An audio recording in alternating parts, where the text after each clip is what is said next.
disais, je vous salue dans le nom puissant de notre Seigneur Jésus-Christ. Je vous entends mieux. Amen. Comme vous le savez, il nous a été donné de parler autour de ce thème qui s'intitule tout simplement « Qui enverrai-je » et on le trouve dans Ésaïe 6 à partir du verset 8. Donc la première chose que, avant d'aller plus loin, que je vais nous demander à nous tous, s'il vous plaît, j'aimerais qu'on se rassure que tout le monde a une Bible, parce qu'on va travailler ensemble. Tous fermer les yeux et remettre ce moment à Dieu. Tu vas demander à Dieu ce que tu attends de lui cet après-midi. Tu vas parler à ton roi, tu vas parler à ton frère, tu vas parler à ton Seigneur et tu vas lui demander, tu vas lui dire ce que tu veux recevoir. Car le thème c'est qui enverrai-je? Dis avec moi, qui enverrai-je? Qui enverrai-je? J'ai pas entendu, qui enverrai-je? Qui enverrai-je? Ça c'est Dieu qui nous pose cette question, qui enverrai-je? Père éternel, Dieu de gloire, Dieu de miséricorde, je te dis encore merci. Merci pour la grâce, merci pour le privilège, merci pour l'honneur de me donner encore cette opportunité de pouvoir me présenter devant ton assemblée, devant ton peuple, afin tout simplement de partager avec eux, je crois, la pensée de ton cœur. Seigneur, je prie que ma personne puisse diminuer, se taire complètement, afin que ton esprit seul et ta parole vivante puissent venir et toucher le cœur. Ce n'est pas ma vie qui peut toucher quelqu'un ici, mais c'est ta vie, c'est toi, c'est ton esprit qui est capable de convaincre tous les cœurs ce soir. Je crois que Seigneur Dieu, tu as un message pour quelqu'un ce soir. Je crois que tu parleras à quelqu'un particulièrement, précisément et personnellement ce soir. Seigneur, merci pour cette grâce, cette opportunité. Le moment est arrivé, l'heure est arrivée. Je sais une seule chose. Comme tu as dit, ne vous inquiétez pas de ce qui sera dit au moment venu, car le Saint-Esprit mettra dans votre bouche. Et je crois que Seigneur, tu vas m'investir encore, car tout simplement, je vais juste être comme un moyen de locomotion. Peut-être je veux que tu sois mon pilote, je veux que tu sois le conducteur, je veux que tu sois tout et rien de moi, Seigneur. Merci d'avance, car je sais et je suis convaincu que tu vas encore te manifester et toute la gloire te reviendra. C'est au nom de Jésus-Christ que j'ai ainsi prié. Amen. Amen. Amen. Amen. Amen.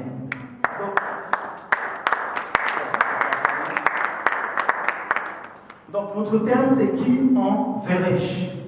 Et on a dit ici que qui enverrai-je? On l'a. C'est une phrase, hein, c'est un mot qu'on trouve dans Ésaïe 6 à partir du verset 8. Est-ce qu'on peut aller ensemble, s'il vous plaît? J'aimerais que quelqu'un ait un micro et qu'il puisse m'aider à lire ce passage, s'il vous plaît. Ésaïe 6, verset 8. Merci, Saint-Esprit. Ésaïe 6, verset 8, je lis la parole de Dieu. Amen. J'entendis la voix du Seigneur disant, qui enverrai-je? Ok, répète avec moi, j'entendis la voix du Seigneur. Je t'entends pas. Répète avec moi, j'entendis la voix du Seigneur. J'entendis la voix du Seigneur. Amen, oui. Amen. Et qui marchera pour nous? Je répondis, me voici, envoie-moi. Ok. Dans ma version, il y a d'abord qui enverrai-je et qui marchera pour nous. Je réponds, me voici, envoie-moi. La première des choses, c'est que quand j'étais en train d'étudier ce texte, je me suis posé la question, à qui Dieu s'adresse? À qui Dieu parle? Et j'ai eu comme, par les enseignements de notre Père, de la maison, très souvent, pour comprendre un texte, il faut repartir en arrière. Alors, j'aimerais qu'on lise ensemble Ésaïe 6 à partir du verset 1. Ésaïe 6. Ok. À partir du verset. Ésaïe 6, à partir du verset 1. Et tu t'arrêteras, s'il te plaît, à la fin du verset 3. Ésaïe 6, verset 1, Oui. vocation d'Ésaïe. Oui. L'année de la mort du roi Osias, Oui. je vis le Seigneur assis sur un trône très élevé. Ok, répète avec moi. Je vis le Seigneur assis sur un trône très élevé. Waouh, je ne vous entends pas. Donnez-moi un peu de la force, poussez-moi. Je vis le Seigneur assis sur un trône très élevé. Je vis le Seigneur assis sur un trône très élevé. Merci. Et les pans de sa robe remplissaient le temple. Les séraphins se tenaient au-dessus de lui. Ils avaient chacun 6 ailes, 2 dont ils se couvraient la face, 2 dont ils se couvraient les pieds, Yes. et 2 dont ils se servaient pour voler. Ils criaient l'un à l'autre et ils disaient « Saint, Saint, Saint est l'Éternel des armées, toute la terre est pleine de sa gloire. Amen. Amen. Amen. » Dans la Bible dit ici que je vis le Seigneur assis sur un trône très élevé. Ok? Donc, la première des choses que j'aimerais dire ici, que avant d'être envoyé, il faut d'abord que tu sois en mesure de voir. Si tu n'as pas vu, si Dieu ne s'est pas révélé en toi, si Dieu ne s'est pas présenté en toi, tu ne peux pas non seulement entendre la voix de Dieu pour être envoyé. Ésaïe ici, avant d'entendre la voix de Dieu, il a commencé par voir d'abord Dieu. Ici, il a vu le trône de Dieu. Ici, il a vu aussi les anges séraphins tout autour de Dieu. Il ne sait pas si on m'entend ici. Donc la première des choses d'abord, c'est de savoir élever Dieu, reconnaître Dieu.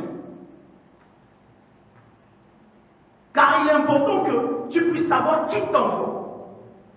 Tu puisses connaître l'autorité de qui t'envoie, qui te parle. Sans ça, ça peut arriver qu'en fait tu entends la voix, mais parce que tu ne connais pas qui t'envoie, eh bien tu passes à côté du message. Donc Ésaïe ici, il était important d'abord qu'il puisse voir, ensuite entendre. Est-ce qu'on m'entend? Il a commencé par voir Dieu. Et il n'a pas vu simplement Dieu, il a vu aussi des anges séraphins. Laissez-moi m'attarder quelques minutes sur les anges séraphins. La Bible dit ici que selon la tradition, que ces anges, en fait selon la Pentateuque, c'est-à-dire les 5 livres, on va dire de la Torah, ces séraphins-là avaient une caractéristique, en fait, ils étaient considérés comme des serpents venimeux, avec une particularité, c'est que leur morsure était du feu. C'est-à-dire que quand ils te mordaient, tu ressentais des brûlures. Ça, c'est qui était au-dessus du trône de Dieu. Suivez-moi très bien. La deuxième des choses, on peut voir chez ces séraphins, c'est qu'ils avaient des ailes pour voler. Ok? Donc, j'ai dit, première chose, c'est que ces séraphins-là, ils étaient caractérisés ou bien ils étaient définis comme des serpents venimeux du désert et qui, quand ils te mordaient, en fait, tu ressentais des brûlures. Donc, en d'autres termes, ce sont des anges qui ont en eux le feu. Il y avait aussi une autre particularité, c'est que c'était ces anges-là qui s'occupaient de l'adoration, donc de la musique de Dieu. C'était les chœurs. Donc, première des choses, quand ils chantaient, on pouvait ressentir le feu. On se comprend? Et ils avaient aussi des ailes.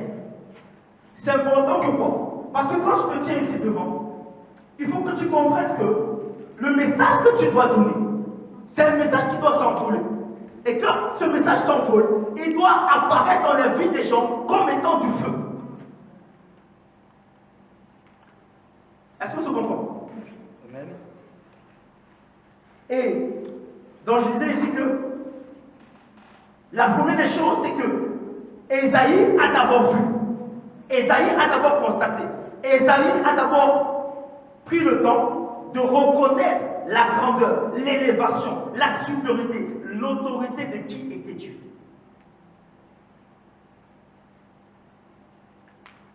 Comment vois-tu le Dieu que tu sers?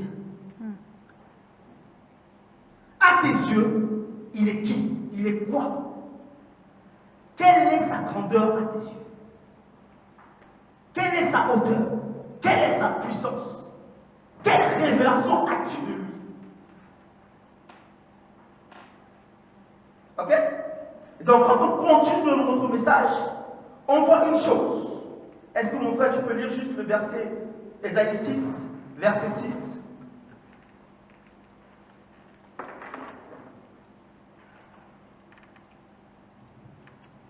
Ésaïe 6, verset 6. Oui. Mais l'un des séraphins vola vers moi, tenant à la main une braise qu'il avait prise sur l'autel avec des pincettes. Oui. Il en toucha ma bouche et dit, ceci a touché tes lèvres, ta faute est enlevée, ton péché est expié. Waouh. Amen. Après avoir vu, après avoir vu le trône de Dieu, une chose aussi, un élément qui est plus qu'important. Parce que quand on lit ici, on voit ici que les anges séraphins chantaient en disant Saint, Saint, Saint est l'Éternel. Je disais ici qu'il est important de connaître qui est ton Dieu. Et ici, les anges séraphins nous montrent que nous servons un Dieu qui est trois fois saint. Sa caractéristique la plus, je dirais même la plus importante, c'est qu'il est saint. Tu ne peux pas être envoyé de Dieu si tu n'es pas purifié. Ésaïe, ici, il a fallu que l'ange prenne, dans ma version, une pincette, une braise qu'il avait prise sur l'autel et qu'il puisse déposer ça sur la bouche d'Ésaïe. Et c'est comme ça que la Bible dit ici que les péchés, la faute d'Ésaïe a été enlevée et ses péchés ont été expiés. Il faut que le feu de Dieu vienne sur toi, puisse consumer tout ce qui n'est pas agréable, tout ce qui ne permet pas que tu puisses rester dans l'environnement, dans l'entourage de Dieu. Tu ne peux pas être envoyé en vivant une vie de péché. Tu ne peux pas être un instrument valable de Dieu en étant à gauche et à droite. Il faut d'abord que le feu vienne te consumer.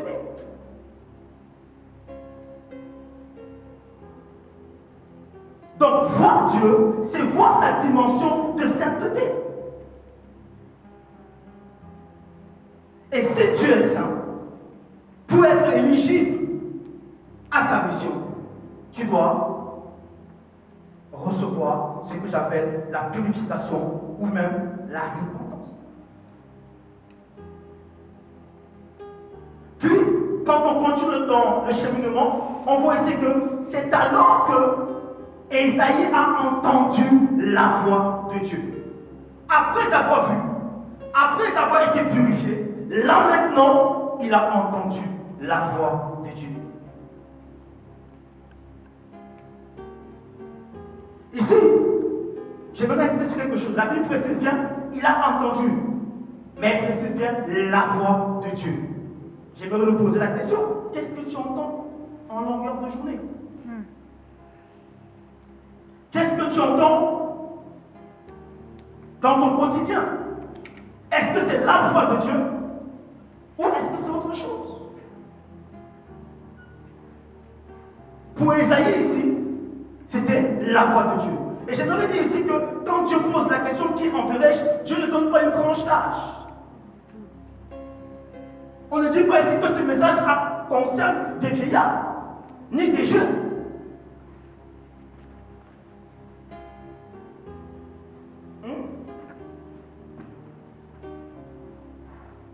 Yes. Ok? Donc, je vais essayer de courir aussi avec le temps. Donc, je disais ici que la première des choses, c'est qu'on s'est rendu compte que avant Ésaïe arrive au point où il a entendu la voix du Seigneur.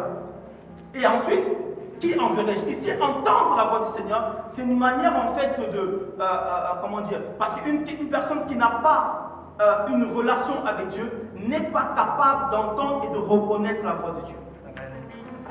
Pour entendre et reconnaître que c'est Dieu qui te parle véritablement, il faut avoir une relation avec lui. Il faut avoir une intimité avec lui. C'est alors que tu pourras reconnaître que c'est Dieu qui t'a véritablement parlé. Donc ici, on touche la dimension de l'esprit. Quel est l'état de ton esprit? Je vais plus loin encore. Après cela, Dieu dit encore, il pose la question, qui enverrai-je? Qui enverrai-je? Voici maintenant que quand on a entendu la voix de Dieu et qu'on a reconnu la voix de Dieu, il arrive maintenant notre problème. Parfois, on entend très souvent la mission que Dieu a nous concernant. C'est là où nos émotions commencent à prendre le dessus. C'est là où notre âme commence à s'agiter. Et on arrive dans Exode, si ma mémoire est bonne, Exode 4, verset 10 à 13. Je suis en train de lire. Exode 4, verset 10 à 13. Est-ce que tu peux m'aider, mon frère, à lire ce passage très rapidement? Exode chapitre 4, verset 10. Yes, à 13. Merci. Le Seigneur bénisse sa parole. Amen.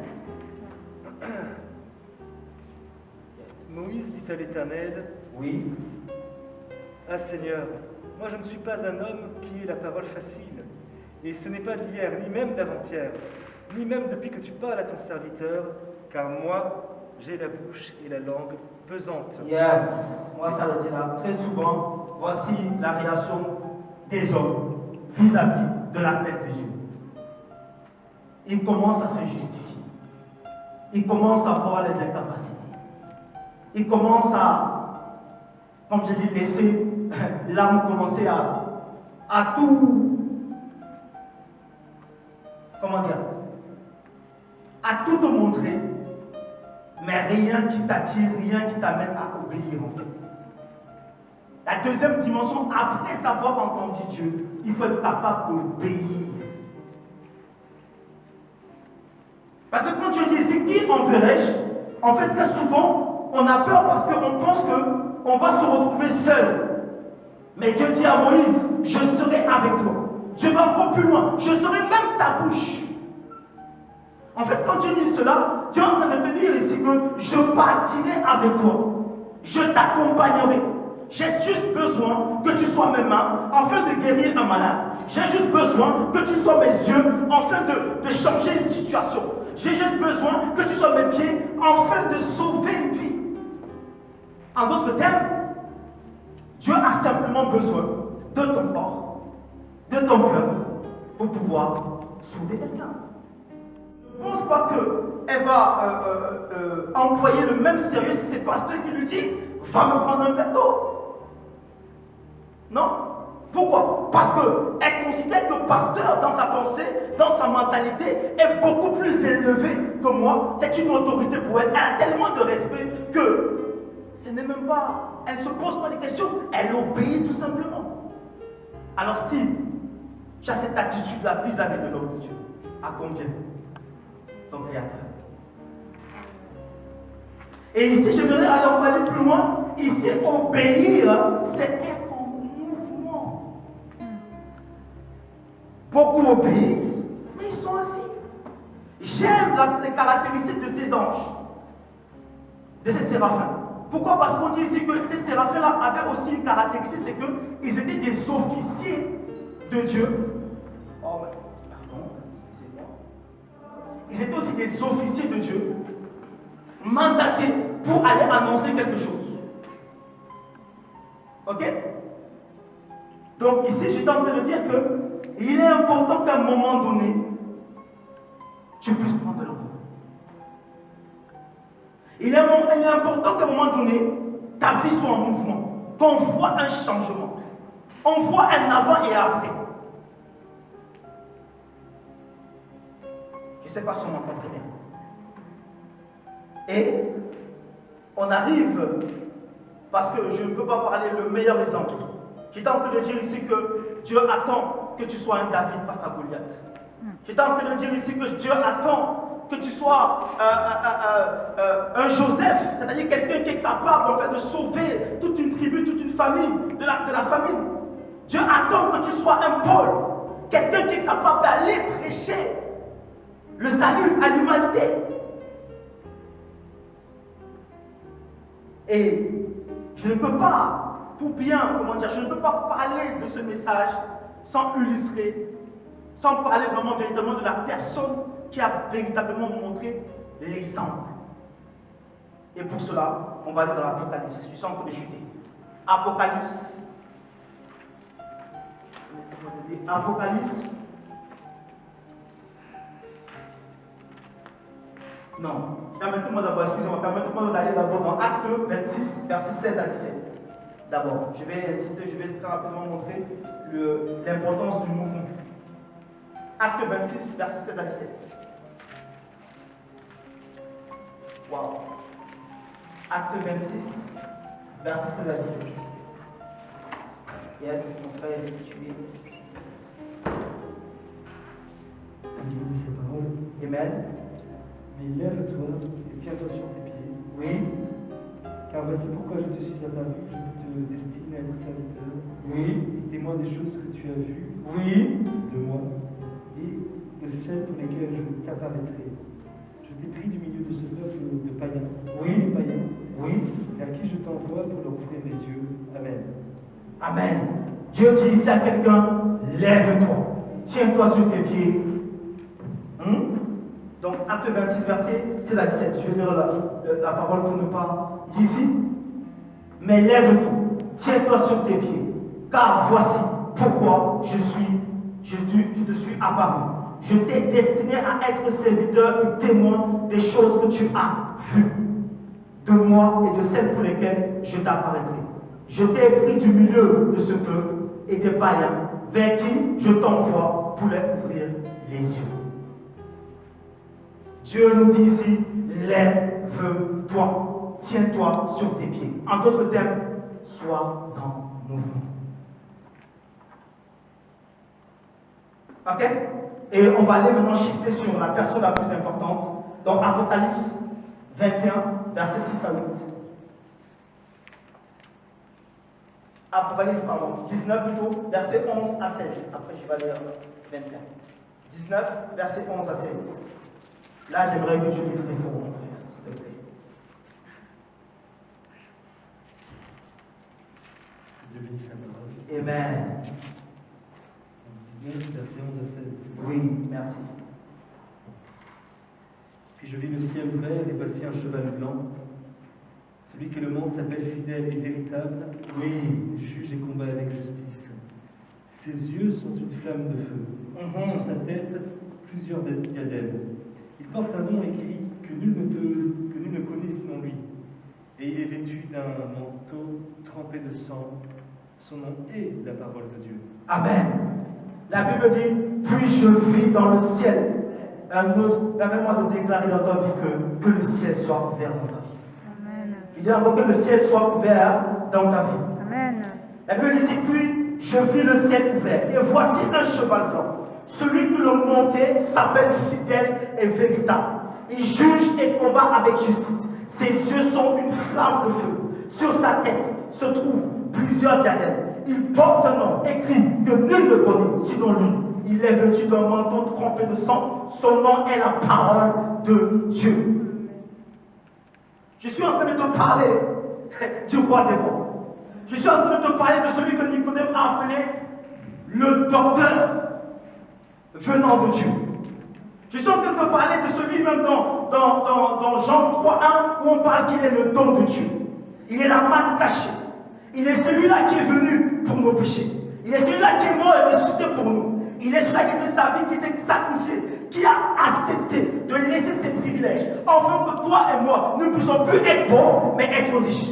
Je ne sais pas si tu comprends de qui je suis en train de parler. Je suis en train de te parler de celui-là qui est l'alpha, il est l'oméga. Celui-là que la parole de Dieu dit qu'il est le Fils en qui Dieu a mis toute son affection. La Bible dit qu'il est la parole. Son nom, c'est la parole de Dieu. Il est le roi des rois, le véritable et fidèle. Être envoyé de Dieu, c'est un privilège. Être envoyé de Dieu, c'est un honneur. C'est une grâce. Mais pour cela, il faut le désirer. Si tu n'as pas soif, tu ne peux pas être libre. À celui qui a soif, qu'est-ce qui se passe ça? Je lui donnerai la source de l'eau de la vie. Waouh! Il ne dit pas je donnerai l'eau de la vie. Il me dit la source de l'eau de la vie. Et il sera, je serai son Dieu, et il sera mon fils. Quel privilège.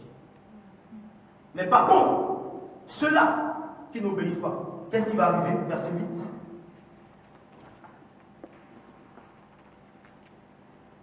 Mais pour les lâches, les incrédules, les abominables, Oui. les meurtriers, les débauchés, les magiciens, les idolâtres, tous les menteurs, leur part sera dans les temps brûlants de feu et du soufre. Cela, c'est la seconde mort. Amen. Amen. J'aimerais dire ici que la moisson est grande, mais Dieu cherche des ouvriers. Dieu cherche qui il peut envoyer. Il y a quelqu'un qui est en train de prier quelque part. Et Dieu a la solution. Mais il attend que tu puisses te lever afin qu'il puisse t'utiliser et pouvoir répondre aux besoins de quelqu'un. Que Dieu vous bénisse. Amen.